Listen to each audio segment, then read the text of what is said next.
बोले कब्र में क्या मसलक पूछा जाएगा? तुम बरेलवी हो, तुम देवबंदी हो, तुम अहले हदीस हो, तुम कादियानी हो। हमने कहा गधे, कब्र में मसलक के अलावा कुछ नहीं पूछा जाएगा। बोले वो कैसे? हमने कहा सुन ले, कब्र के 3 ही सवाल है। पहला सवाल है मन रब्बो का, दूसरा सवाल है मा दीनों का, तीसरा सवाल है मा कुंत तक़ूलु फी हक़्क़ि हाज़ा रजुल। पहला सवाल भी अक़ीदे से ताल्लुक रखता है, मन रब्बो का, तेरा रब कौन है, अमल से ताल्लुक नहीं। दूसरा सवाल मा दीनों का, अक़ीदे से ताल्लुक, अमल से ताल्लुक नहीं। तीसरा सवाल हुजूर के बारे में, पता इनके बारे में क्या कहता है।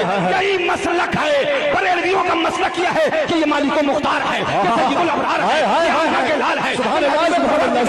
बरेलवियों का मसलक यह है, इनके बारे में पूछते हो। ए फरिश्तों सुनो सुनो, हमसे पूछते हो मा कुंत तक़ूलु फी हक़्क़ि हाज़ा रजुल, तो जवाब मुकम्मल लेके जाना, जल्दी मत चले जाना। हमसे पूछते हो इनके बारे में, तो हमारा जवाब यह है, हमारा पैगाम यह है, सबसे औला वो आला है, सबसे आला हमारा नबी, जिसके आगे सभी मशाले शम्मा बोल